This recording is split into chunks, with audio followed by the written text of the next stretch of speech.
Hey, what's up, everybody? It's Joseph Ward, and welcome to my own The Shoulders of Giants YouTube channel. Thank you for joining me.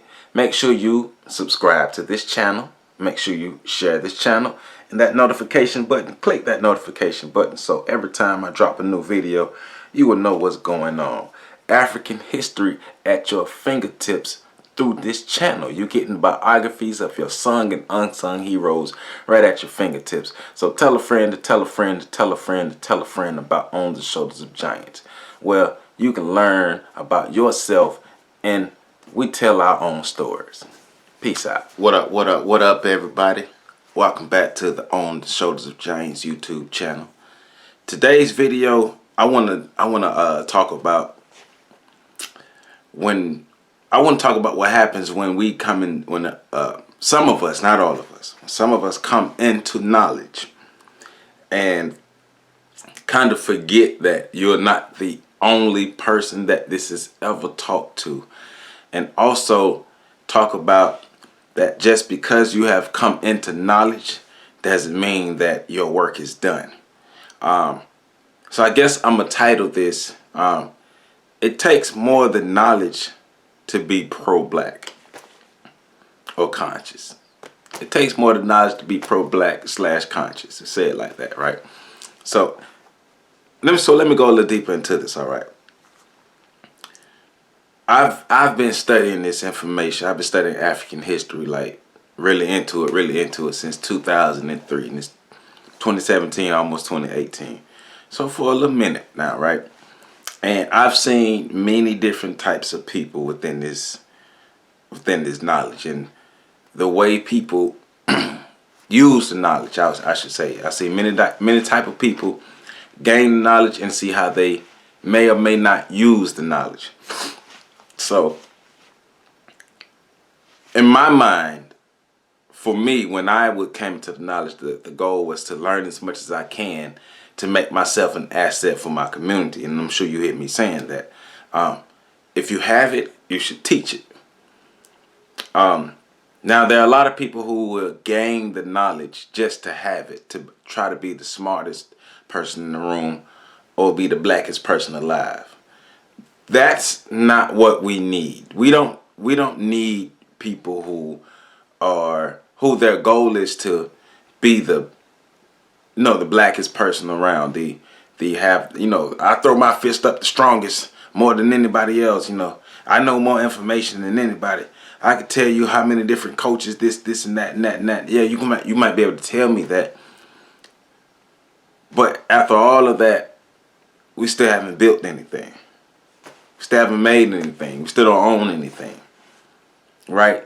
And the goal is to get the information to make the end better, to make the outcome better.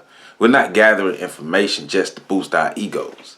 Matter of fact, if you are consuming the correct information, you're going to learn that one of your missions is to overcome the ego, or to keep the ego in control, in check, right?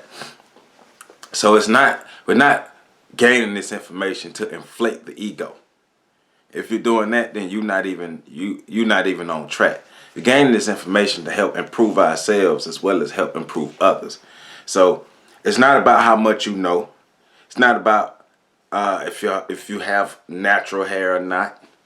It's not about the clothes that you wear, if you're wearing African garb. It's not that you smell like shea butter. It's not that you can recite who all the Orishas are, or what this culture is, what this culture. You could tell me this dance and all these things here, and then we could sit around in a circle, or we could just talk for hours, talk. But after we leave that circle, we are not building anything. And I feel like we're stuck in that mode of just gathering information and talking about it. And at some point, we got to get past gathering information and talking and taking action. And if you have already gotten past that point, I ain't even talking to you. Straight up, I ain't even talking to you. But if you haven't gotten past that point, this one's for you. Now, I was stuck in that stage at once, till I said, forget this, it's time to do something different. Until I started really looking at my community. Yeah, I know all this information. but I haven't done one thing to help my community get better. That's when the light switch went off in my head again, and I said, okay, now how can I use this information to uplift my community, to help my community get better? That's how On the Shoulders of Giants came about. But it's more than just trying to be the smartest, trying to be the blackest, trying to be the most African. That's not the mission. Your job is not to be the next Martin, Malcolm, or whatever. I've told you that before. That's not your mission. Your mission is to gain this information to become the best you that you can be, and be able to use your information and everything that you've acquired to help make your community better. And if you're not doing that, I don't know what you're doing. Because this whole thing, we're supposed to be preparing ourselves and preparing future generations to be able to be a self-sustaining community, to be a self-sustaining people, and free ourselves from the throes of white supremacy. And if we're not doing that, then we're wasting our time. And that's just really what it is. We have to learn to do something different. We have to learn that at the end of the day, when we don't have what we need, nobody cares who's the smartest. At the end of the day, when we don't really have the basic things that we need, nobody cares who's the most African. Now, there are certain cultural aspects and cultural things, lessons, and practices that we can use to help us. Not saying throw stuff away. I'm not saying abandon things. I'm not saying don't do it. What I'm saying, you can't just get stuck in gathering these things. At some point, we have to make real action, have to take real action towards building and maintaining our communities, building people, investing in our people, investing into our communities, investing into each other's businesses, investing in each other, period, so we can grow. Last I checked, Black America only had control of around 2% of the wealth in this country.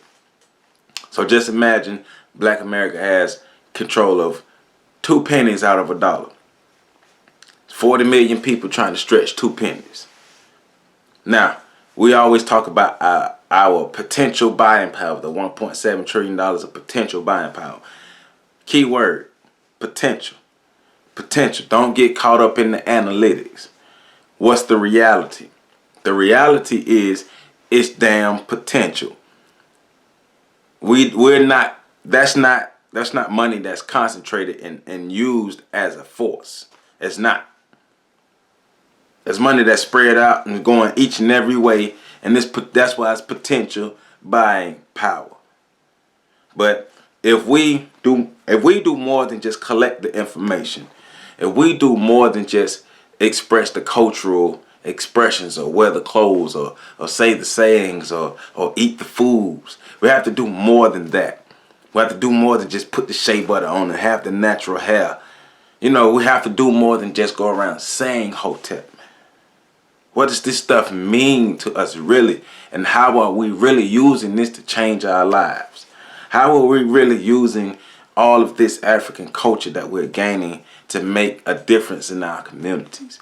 It's more than just you trying to say, hey, look what I learned new and you don't know, right? We're not trying to be smarter than everybody else, and I'm not trying to be, the greatest professor ever, whatever. We're not trying to do that. The whole point of us knowing who we are is so we can gain pride within ourselves and become better allies to ourselves as individuals and better allies as ourselves as a group. That's the purpose of this stuff. It's not to try to be the greatest individual talent just in the individual lane and your community around you is suffering. Yes, save yourself first. Yes, make sure that you have what you need. Make sure that you are uplifted. Make sure that you are financially comfortable. Make sure that you do have the information. But at the end of the day, if your community has not gotten better, then we tripping. Take care of yourself. Definitely take care of yourself. But in taking care of yourself, give back. Because you got to remember, somebody helped you get to where you are.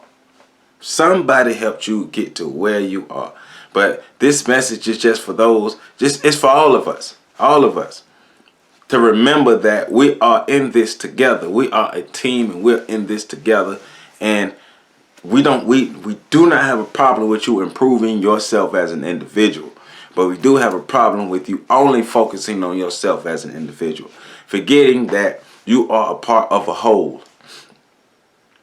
That's how you still own 2% of the wealth after all this time. Since the 1800s, since the mid-late 1800s to 2017, we're still only controlling 2% of the wealth in this country. Nobody cares how many books you have on your shelf if you ain't helping nobody get better. Nobody cares how many degrees you have if you're not helping your community get better. Nobody cares how many different languages you can speak if you're not helping your community get better. Nobody cares how many African countries you visited if you're not helping your community get better. Nobody cares about none of that stuff. You call yourself cultured and all these things here, but your people are still suffering. Right? Improve yourself. But how are we helping our community, our people as a whole get better? We should be studying and understanding the system of white supremacy. If you're not, you need to study Neely Fuller Jr. Study Dr. Amos Wilson. Study Dr. Francis Cress Welsing. Some of the best breakdowns on the system of white supremacy from a psychological level. Check it out. You have to understand the system of white supremacy. Why it's very, very, very important to be in touch with your culture and your history. Know who the hell you are. You need to know that. But at the same time, once you learn who the hell you are, be able to use that information to help your community get better. And we're not shoving information down people's throats. We are available. But that doesn't stop our work in the community. That doesn't stop us from helping to make this community get better. That's our job. Those of us who have had the opportunity to better ourselves, we make sure we go back into our communities and help others better themselves. That's the point of us getting better. Because hell, the next generation, you got to have some competent people to pass something down to. Ain't no sense of building something great and passing it down to people who not gonna know what to do with it. We are great people. And we have to remember that. We have to know who we are. We are great people. I know you've been told for a while that you're not. I know we've been told for a while that we're not great. We've been told for a while that we second-class citizens and we're not good enough. But those people are telling us that because they understand the true power of who we are, and they truly understand how we are a force to be reckoned with once we understand who we are. I'm telling you, me, we are great. You just got to understand it. But it takes more than just gathering information. It takes more than just the knowledge, than just gaining that knowledge to help our community, right? Being pro-black or being conscious isn't just about the accumulation of knowledge. It's about once you accumulate that knowledge, what you do with that knowledge to help make yourself and others better. That's what being pro-black and being conscious is about. Peace out.